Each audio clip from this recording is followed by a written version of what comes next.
Payments Podcast from Bottomline Technologies. In 2020, nothing was left untouched by the effects of the pandemic. Working from home just became working, and paying from home, well, that was something businesses across industries had to adapt to. We ended the phrase of what I like to call the Great Acceleration.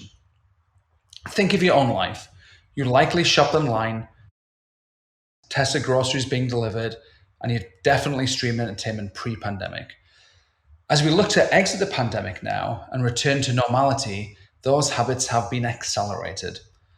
This is also true in the world of B2B payments.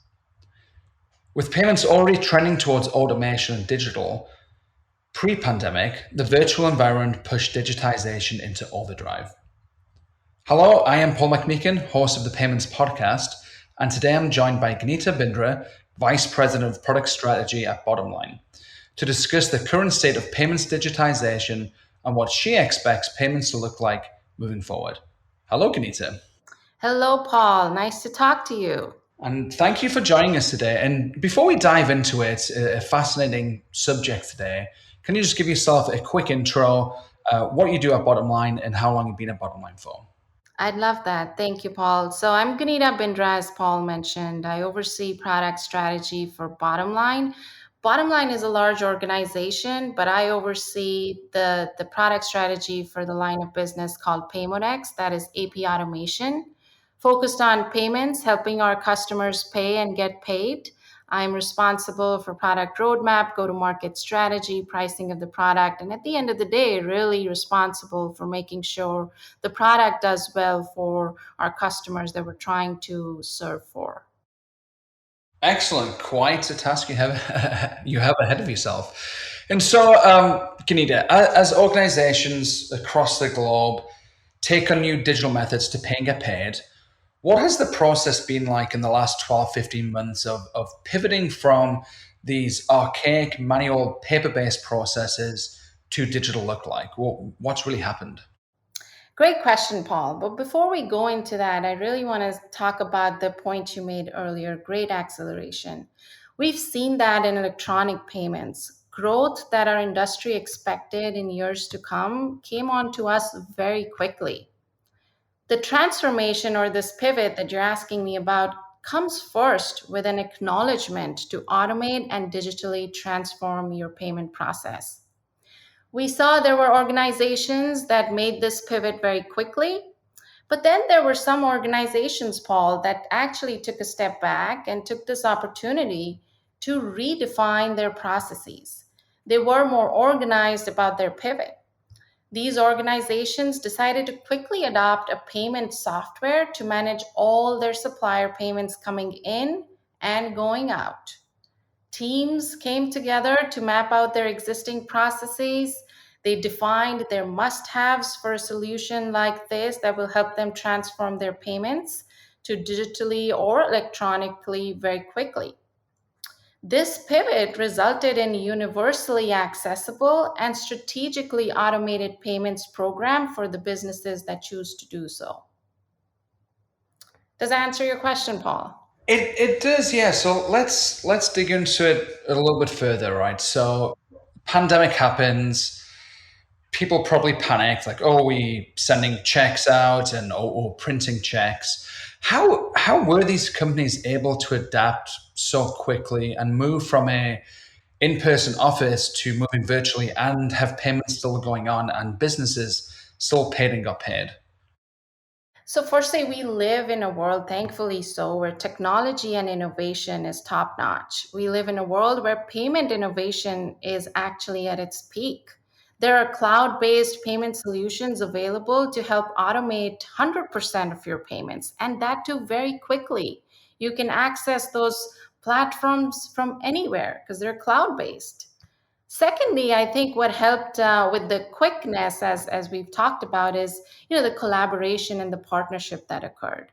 And it wasn't just internally. We saw buyers and supplier community really partner and collaborate during this time, discuss different net terms on how they wanted to be paid and pay their suppliers. And most importantly, I think it's the motivation. I don't think any change is possible without people actually wanting it.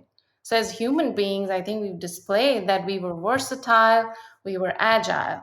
We ran into unforeseeable circumstances, but our ability to partner and collaborate really helped us come through these tough times. I would say the businesses used this scenario, used this setback to actually make a comeback. Gunita, look, you touched on something very important there, which I think is kind of eye opening to me. And it's the fact that it was not just technology, it's business relationships. So you said the businesses wanted to pay and get paid, and they discussed net terms. They're more flexible. So it's not just an answer about technology; it's an answer about business relationships. But moving back to technology, how does bottom line as a whole, or Pay Mode X specifically, help businesses come through that? And how do they help business become more flexible? Great question, Paul. So, firstly, for folks that don't know what PayModeX is, I just want to quickly share what PayModeX is. PayModeX is an AP automation platform that helps you manage and process your invoices. The product also helps you make the payments to your suppliers. Now, within this, the whole big product suite, what we do offer is the ability for the supplier to send the invoice to the buyer with different change terms if they needed to. We offer early payment discounting capability within our product as well. So I think the collaboration that we saw through our product was using our chat functionality. We saw reporting that customers could pull through out of PayModeX that would help them make better decisions about their working capital.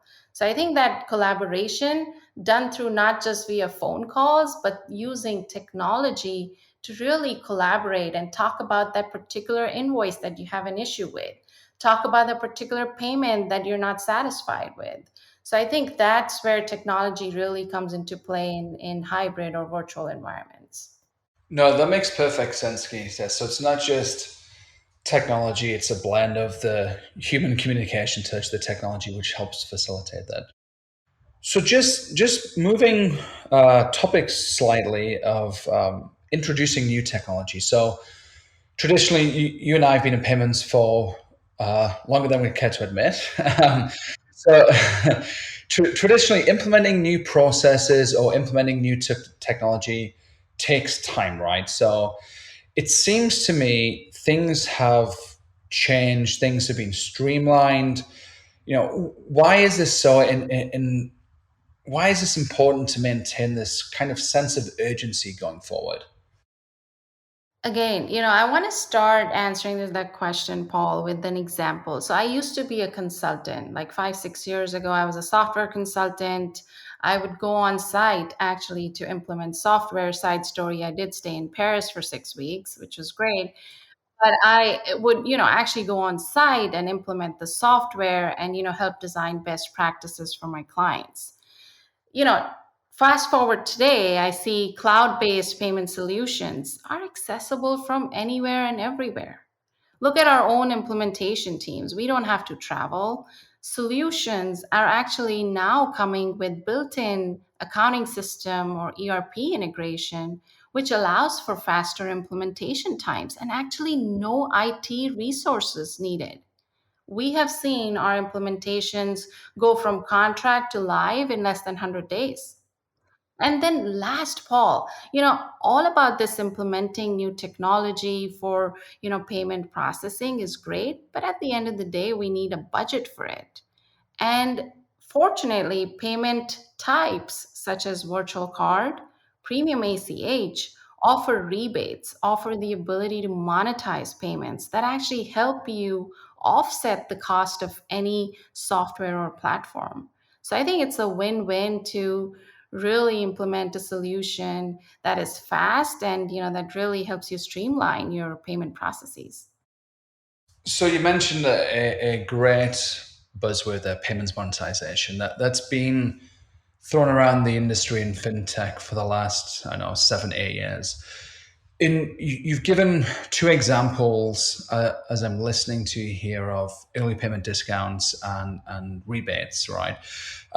If I'm a CFO, or if I'm a treasurer or AP manager, do I look at the AP automation system or the way I pay as a way to generate new money? Is it to offset other IT expenses? So what I'm hearing you say is that it's not a big costly IT project, but something which is neutral at worst and potentially revenue producing at best. Is that a fair summary?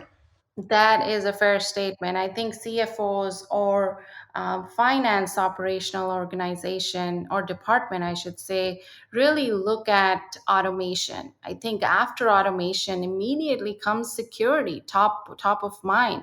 And then comes the question, how do we pay for it? And that's where rebate and monetization comes into play. This last question, or last topic, sorry, it's a big one, right? So we've all, not all of us, but the vast majority of workers in the US have, and across the world, have went home. And depending where you're in the world, depending where you're in the US, people are returning to the office either full time or on a hybrid environment. What does the future of payments look like? So I'll kind of will span the lens from B2B payments to kind of all payments. And so what does the future hold? So is it more digitization, less digitization, new technologies, more automation, less automation? I'd love to get your insights there, Gunita. Yeah, so for B2B, I would say there's going to be, I see two types of organizations. Organizations that adopted digital payments in the last 15 months will come together to take it a step further. They will hopefully talk about reliability. They will start talking about security of their payment processes. I actually expect those organizations to not just make payments anymore, but make smarter payments to optimize their working capital. The other types of organizations that maybe came up with a band-aid for the time being will come together to discuss automation. So to answer your question, you will see continued automation throughout next year, years to come.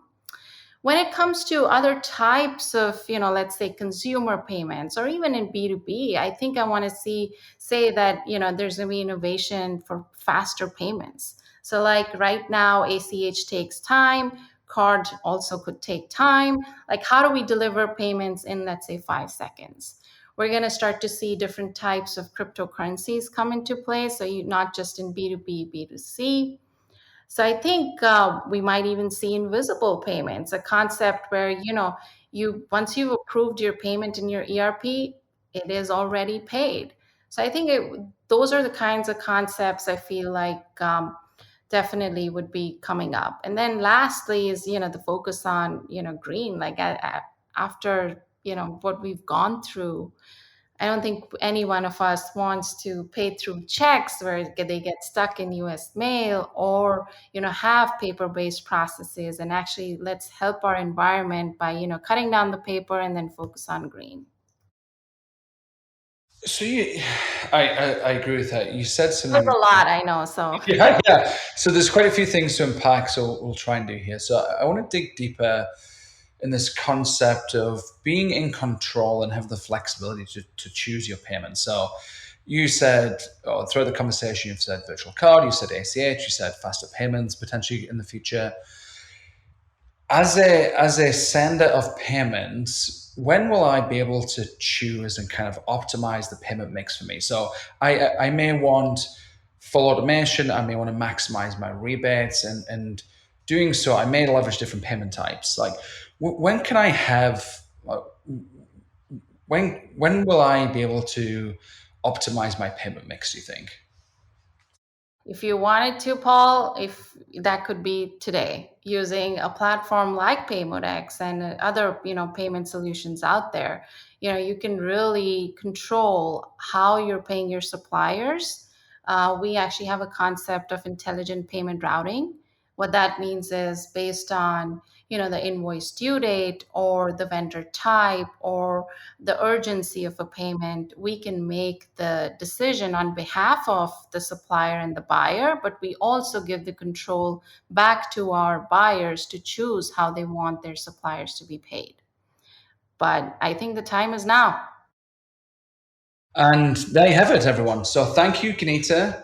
As companies have been slow to adopt changes in the last 5 to 6 years, I think it's fair to say things have rapidly changed in the last 15 months. And as Gunita's outlined, it's going to be more change coming in the next 12 months, 2-3 years. So those who have not changed, they've missed out on the opportunity to monetize their payments, as she says, mitigate the risk of fraud, and improve their relationships with vendors. And my own personal favorite is boosting the employee morale. So gone are the days of massive piles of paperwork that can be automated and save a whole bunch of time. So speaking of time, unfortunately, that's all we have time for today. But in the meantime, you can listen to more episodes on all things payments at the touch of a button using your preferred provider. See you next time. Thank you.